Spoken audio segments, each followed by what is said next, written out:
আসসালামু আলাইকুম, ইডু পার্কে তোমাদেরকে স্বাগতম। আজকে আমরা নবম দশম রসায়নের অধ্যায় 1-এর কিছু ক খ এবং গ ঘ সম্পর্কে জানবো। সেদিক থেকে প্রথম প্রশ্নটি হচ্ছে রসায়ন কাকে বলে।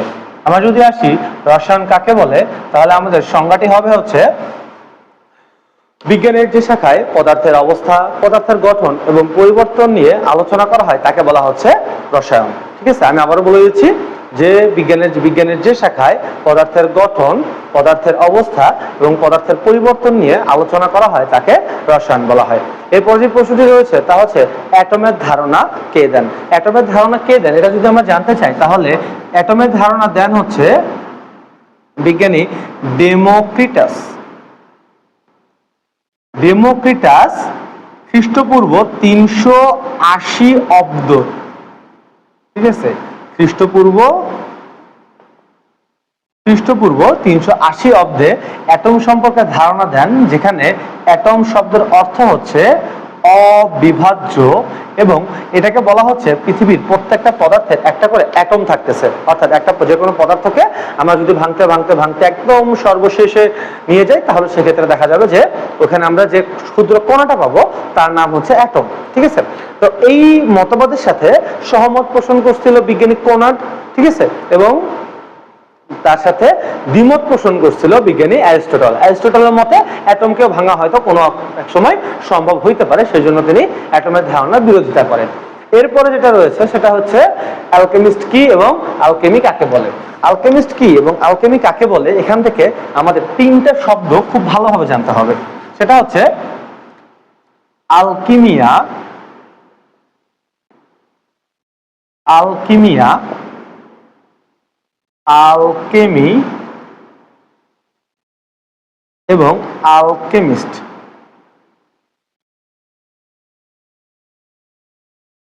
আলকিমিয়া হচ্ছে একটা আরবি শব্দ, ঠিক আছে, এই আরবি শব্দটা থেকে আসছে হচ্ছে আলকেমি, অর্থাৎ মধ্যযুগীয় আরবের রসায়ন চর্চা যারা করতো তাদেরকে বলা হইতো আলকেমিস্ট। ঠিক আছে, এবং এই রসায়ন চর্চাটাকে বলা হইতো আলকেমি। তাহলে আমি যদি বলি আলকেমি একটি আরবি শব্দ, যেটা একটা মূল শব্দ হিসেবে ব্যবহার হয়, এই রসায়ন চর্চা যারা করতো মধ্যযুগীয় আরবের, এই কথাটা উল্লেখ করতে হবে, মধ্যযুগীয় আরবে যারা রসায়ন চর্চা করতো তাদেরকে বলা হতো আলকেমিস্ট, এবং যেই রসায়ন চর্চাটা, এই কাজটাকে বলা হতো আলকেমি। এরপরে যে প্রশ্নটি রয়েছে তা হচ্ছে রসায়নের জনককে। রসায়নের জনককে এবং আধুনিক রসায়নের জনককে আমরা একসাথে জানতে পারবো। আমরা যদি বলি রসায়নের জনককে, তাহলে আসবে হচ্ছে জাবির ইবনে হাইয়ান, ইবনে হাইয়ান এবং জাবির ইবনে হাইয়ান। এবং আধুনিক রসায়নের জনক হচ্ছে অ্যান্টনি ল্যাভোয়েসি, অ্যান্টনি ল্যাভোয়েসি। তাহলে আমাদের রসায়নের জনক হচ্ছেন জাবির ইবনে হাইয়ান, এবং যদি আধুনিক রসায়নের জনক বলে তাহলে হবে হচ্ছে অ্যান্টনি ল্যাভোয়েসি। এরপরে যে প্রশ্নটি রয়েছে তা হচ্ছে আমাদের গবেষণা কাকে বলে। গবেষণা কাকে বলে যদি এটাতে আসি, তাহলে আমাদের উত্তরটা হবে হচ্ছে তথ্য এবং উপাত্তের ভিত্তিতে কোন একটা বিষয় সম্পর্কে বিশদভাবে জানার চেষ্টা করাকে বলা হচ্ছে গবেষণা। আমি আবারও বলতেছি, তথ্য এবং উপাত্তের ভিত্তিতে কোন একটি নির্দিষ্ট বিষয় সম্পর্কে বিশদ ধারণা লাভ করার যে প্রচেষ্টা, এটাকে বলা হচ্ছে গবেষণা। হবে কিনা এটা শিওর না, বাট কাজটা যদি করে কেউ, তাহলে সেটাকে বলা হবে গবেষণা। এরপর যে প্রশ্নটি রয়েছে তা হচ্ছে গ্লোবালি হারমোনাইজ সিস্টেম কি। আমরা যদি আসি globally harmonise system, globally harmonised system. এখন মনে করো যে জিনিসটাকে বুঝো, মনে করো তুমি জাপান থেকে বা চায়না থেকে একটা প্রোডাক্ট আমদানি করছো, কোন একটা রাসায়নিক হয়তো আমদানি করছো, যে প্রোডাক্টটা আমদানি করছো ওইখানে চাইনিজ ভাষায় লেখা আছে ভুলেও এটার গন্ধ শুকবেন না বা ভুলেও এটি খাবেন না। কিন্তু দেখা যাচ্ছে এই সাবধানতা তুমি চাইনিজ ভাষা না জানার কারণে বুঝতে পারো নাই। কিন্তু যদি ওখানে একটা চিহ্ন ব্যবহার করা থাকতো, যে চিহ্ন সম্পর্কে তুমি জানো বা সারা বিশ্ব জানে, ওই চিহ্নটা ব্যবহার করার কারণে সবাই সাবধান হয়ে যেতে পারবে। অর্থাৎ গ্লোবালি হারমোনিয়াস সিস্টেম হচ্ছে মূলত একটা চুক্তি বা একটা পদ্ধতি, যার মাধ্যমে সারা বিশ্বে একই ধরনের সাবধানতা অবলম্বন করতে হবে, এরকম সকল বস্তুর ক্ষেত্রে একই চিহ্ন ব্যবহার করবে। যেমন যত ধরনের বিস্ফোরক পদার্থ আছে, তাদের ক্ষেত্রে এরকম আগুনের শিখাযুক্ত একটা অংশ দেখাবে। যদি এরকম দাহ্য আগুনের শিখা দেখে তাহলে সেটাকে বুঝতে হবে কি দাহ্য পদার্থ। এরকম ছড়ায় ছিটায় যদি দেখায় তাহলে সেক্ষেত্রে বুঝতে হবে বিস্ফোরক পদার্থ। যদি ট্রিফল যে চিহ্নটা আছে, ট্রিফল চিহ্নটা হচ্ছে দেখতে অনেকটা এরকম।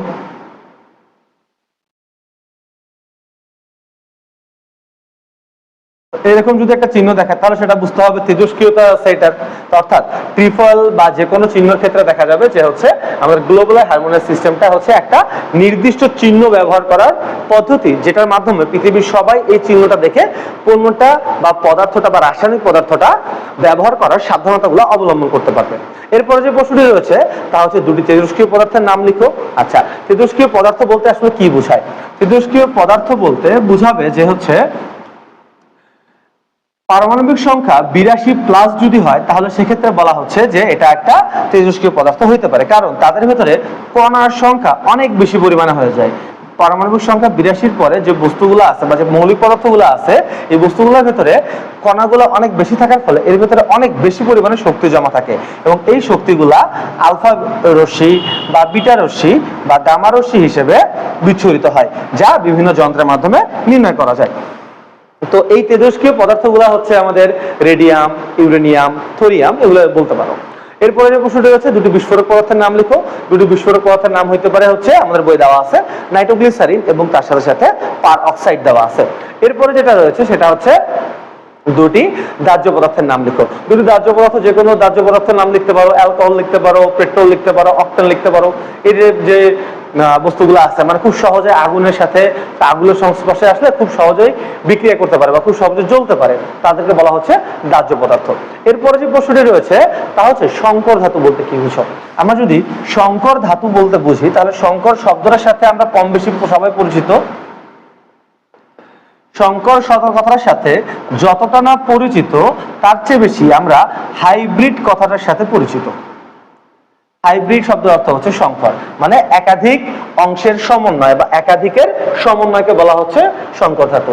যেমন আমরা যদি বলি যে কপার এটা একটা ধাতু এবং টিন এটা একটা ধাতু, এই দুইটা ধাতু নির্দিষ্ট অনুপাতে যখন একসাথে মেশানো হয় তখন দেখা যাচ্ছে যে একটা বস্তু তৈরি হবে, সেটার নাম হচ্ছে ব্রোঞ্জ। ঠিক আছে, তার মানে কপার এবং টিনের সমন্বয়ে যে ব্রোঞ্জ তৈরি হচ্ছে এটা কি থাকতেছে, এটা হচ্ছে একটা সংকর ধাতু। একাধিক ধাতুর সমন্বয়ে যে ধাতুটা তৈরি হয় তাকে বলা হচ্ছে সংকর ধাতু। এরপরে যে প্রশ্নটি রয়েছে তা হচ্ছে কাঁচা আম টক কিন্তু পাকা আম মিষ্টি কেন? কাঁচা আম টক, আমরা জানি সকল ধরনের অ্যাসিড কি হয়, টকসার যুক্ত হয়। তাহলে সকল ধরনের অ্যাসিড যদি টকসার যুক্ত হয় তাহলে এই অ্যাসিডগুলো কিছু জৈব অ্যাসিড, অ্যাসিডের ভিতরে কিছু জৈব অ্যাসিড আছে যে অ্যাসিডগুলো আমাদের বিভিন্ন ফলমূল এবং বিভিন্ন প্রাকৃতিক খাবারে অবস্থান করে বা থাকে।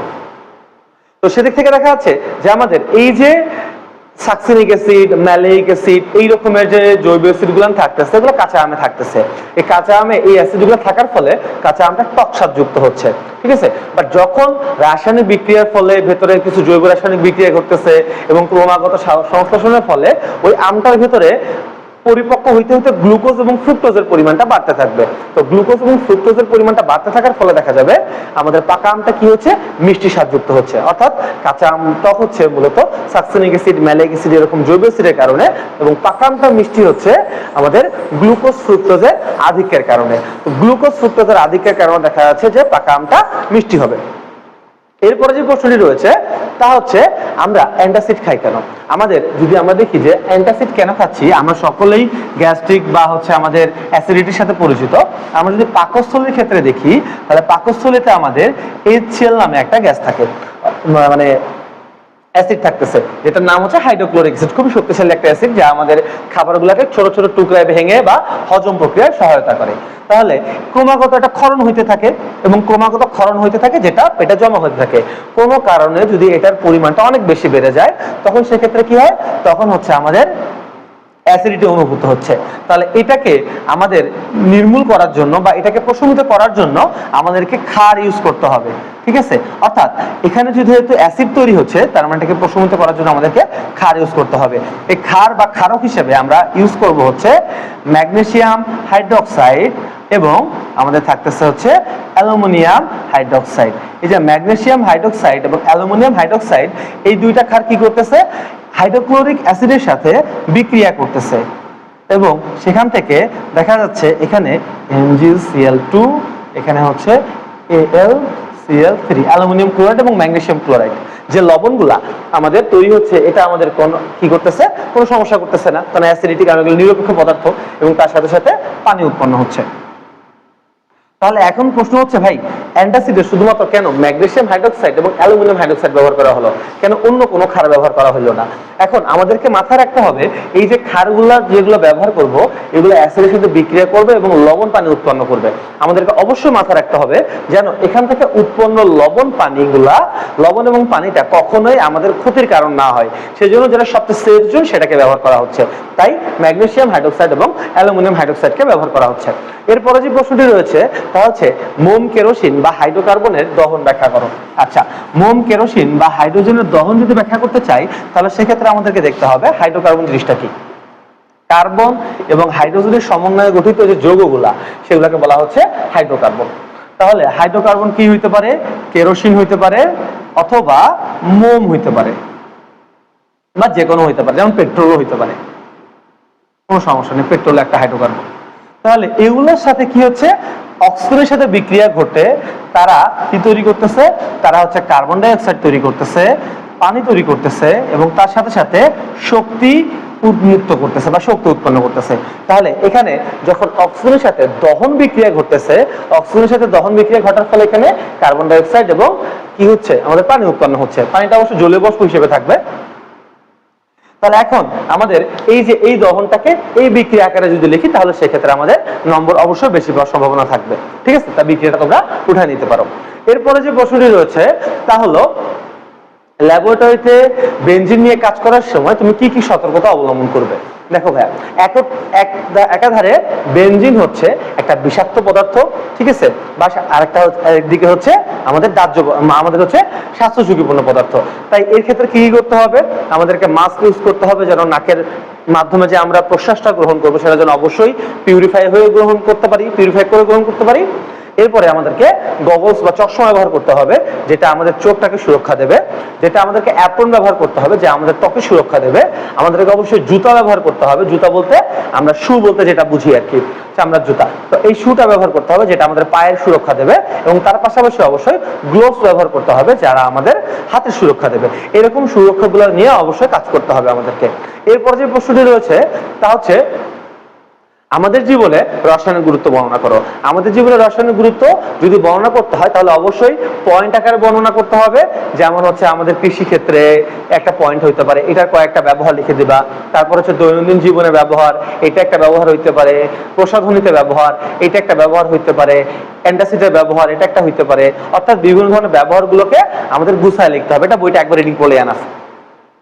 এরপর যে প্রশ্নটি রয়েছে তা হচ্ছে আমাদের কি গবেষণার ধাপগুলো বর্ণনা করো। আচ্ছা, তাহলে এই যে গবেষণার ধাপগুলো বর্ণনা যদি করতে চাই, তাহলে গবেষণা কাকে বলে? গবেষণা হলো নির্দিষ্ট বিষয়ে কি করতেছে, তথ্য ভিত্তিক অনুসন্ধান, তাকে আমরা বলবো হচ্ছে গবেষণা। তাহলে প্রথম যে ধাপটা থাকবে সেটা হচ্ছে বিষয়বস্তু নির্ধারণ করতে হবে। অর্থাৎ একটা গবেষণা করতে গেলে অবশ্যই বিষয়বস্তু নির্ধারণ করা থাকাটা জরুরি, এবং বিষয়বস্তু নির্ধারণ করার পরে আমাদেরকে নির্ণয় করতে হবে যে ওই বস্তুটার উপরে কি কি গবেষণাপত্র বা কি কি পরীক্ষা করা হয়েছে।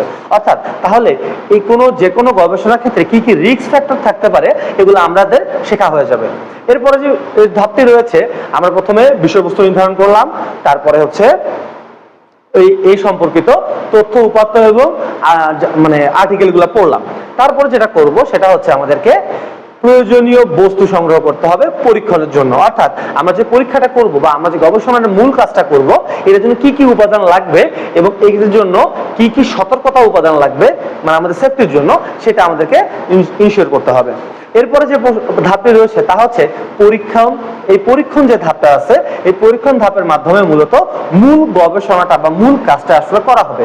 এরপরে ধাপটি হচ্ছে তথ্য এবং উপাত্ত সংগ্রহ এবং সিদ্ধান্ত গ্রহণ, এবং তথ্য এবং উপাত্তের ভিত্তিতে অবশ্যই আমরা একটা সিদ্ধান্তে আসতে পারবো যে কোনটা কিভাবে আমরা গবেষণা করলাম, আমরা ফল কি পাইলাম। আমরা গবেষণাটা করতে পারবো অবশ্যই তথ্য এবং উপাত্তের ভিত্তিতে। এরপর যে প্রশ্নটি রয়েছে, রসায়নাগারে মানে তোমার সুরক্ষার জন্য তুমি কি কি সুরক্ষা ব্যবহার করবে।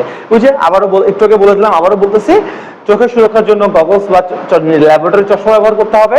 নাকের সুরক্ষার জন্য বা শ্বসনতন্ত্রের সুরক্ষার জন্য অবশ্যই মাস্ক ব্যবহার করতে হবে। আমাদের ত্বকের সুরক্ষার জন্য অ্যাপ্রন ব্যবহার করতে হবে। তার পাশাপাশি পায়ের সুরক্ষার জন্য কেডস জুতা, মানে মোট কথা চামড়ার জুতা ব্যবহার করতে হবে, বা শু যেটাকে বলে, এটা ব্যবহার করতে হবে। এর পাশাপাশি আমাদেরকে গ্লোভস ব্যবহার করতে হবে। এই সুরক্ষাগুলো আমাদেরকে ব্যবহার করতে হবে যেন আমাদের ল্যাবরেটরিতে কাজ করার সময় কোনো সমস্যা না হয়। এই ছিল হচ্ছে আজকের প্রথম অধ্যায়ের প্রশ্ন উত্তর পর্ব। আজকে যদি ক্লাসটি তোমার ভালো লাগে থাকে, এরপরে দ্বিতীয়, তৃতীয়, চতুর্থ অধ্যায়গুলো রয়ে গেছে, তুমি দেখতে পারো। এরপরে তোমার কাজটি হচ্ছে, যদি তোমার বন্ধুর ক্ষেত্রে তোমার মনে হয় যে তোমার কোনো বন্ধুর এই ক্লাসগুলো করলে উপকার হবে, অবশ্যই তোমার বন্ধুদেরকে জানিয়ে দাও। ধন্যবাদ। আসসালামু আলাইকুম।